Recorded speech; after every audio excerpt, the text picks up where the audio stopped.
الحمدلله شریفه چې دا د ټول قرآن کریم خلاصه ده چې دا په الحمدلله کې کمې خبرې سته په قرآن کې دغه خبرې دي نورې نسته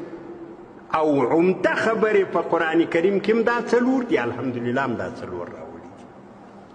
افسوس خو دا ده چې موږ نسو پوهېدو الحمدلله دغه ته هم یو ورځ هم له ملا صاحبه دی پوښتنه نه وکړه چې ملا صاحب ته مې په دغه خبره پوه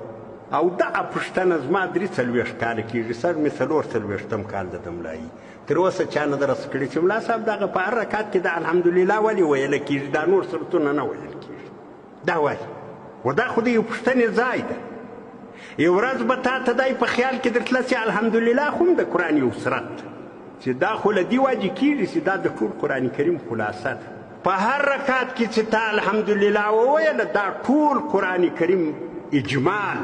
خلاصه ستا په زړه کې ذهن کې راغله دا څلور خبرې دي دا نو ته وایه نو ډېر مؤثر خو هلته ده که نه دغه خو الحمدلله شریفه ډېر برکت لري کې ولیکې کې ووایې کې وظیفه کې دا ټول یې دغه لري مګر ډېر تاثیر خو په دې کې ده چې ته په الحمدلله شریفه پوه سي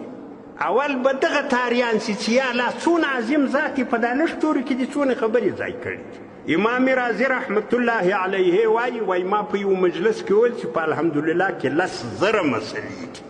وایي چا راته ویل چې ته خوسی ګډې الحمدلله په حساب یو څو توري دي 10,000 مسلې پکښې له کومه دي بیا امام رازي رحمت الله علیه تفسیر کبیر لیکلی ده په استدلالي شکل یې دا ثابته کړې ده چې رښتیا تر 10,000 هم ډېرې پکښې په الحمدلله کې امام رازي صاحب وایي 10,000 مسلې دي یا الله ته څونه عظیم ذات یې په دې دونه لږو تورو کې دي دا دغه خبرې ځای کړي دي په دې مختصر سرت باندې هغه ټوله اصلاح تا بیان کړې ده چې د انسان د دنیا او د آخرت سعادت پکښې نغښتی ده او نیکبختي پکښې نغښتې عجیبه خبر ده د قرآن کریم اعجاز ده د الله د الوهیت شان ده دا یوه مسله خو دا ده چې ما درته ویل چې الحمدلله شریفه کې څلور هغه خبرې شته چې ټول قرآن کریم له دغو څلورو خبرو رغېږي عقیده د عمل د اخلاق دي او د خپلو سلف و حال ده چې سړی اقتدا پسې وکړي زندګي هغه ډول جوړه کړي او کم درې اولني آیاتونه هغو کې د عقیدې مسله ده له یوې خوا دا دي یاو درې هغه غټ اصول د عقیدې دا کې بیانېږي او دویمه مسله په دغه درو آیاتو کې دا ده دغو درو آیاتو کې د الله جل جلاله 15 نومان راغلي دي الله رب رحمان رحیم مالک یوم الدین 15 نومان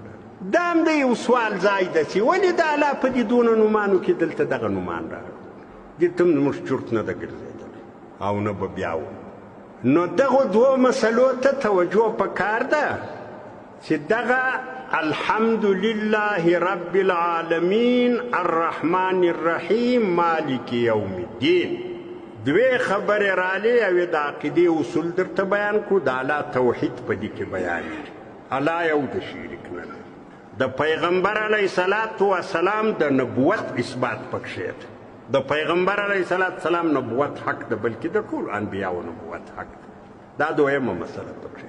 درېیمه مسله دا پکښې ده چې قیامت راتلونکی دی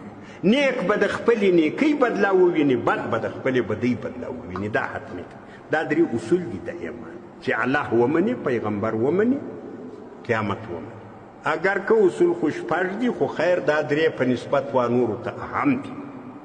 دا درې خبرې الله جل جلاله په دغو درو آیاتو کې بیان کړي یوه مسله دا ده دویمه مسله دا ده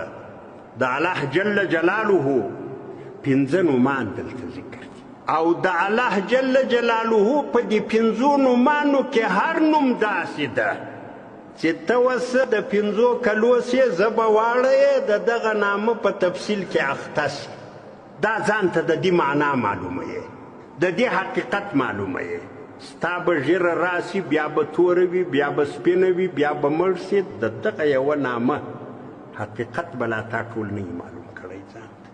داسې زبردسته نومان دي د الله داسې عجایب پکښې نغښتي دي او د دغو 15 نومانو د الله جل جلاله قرآن وروسته ډېرو سورتو کې ډېر تفصیلي بیان کړی دی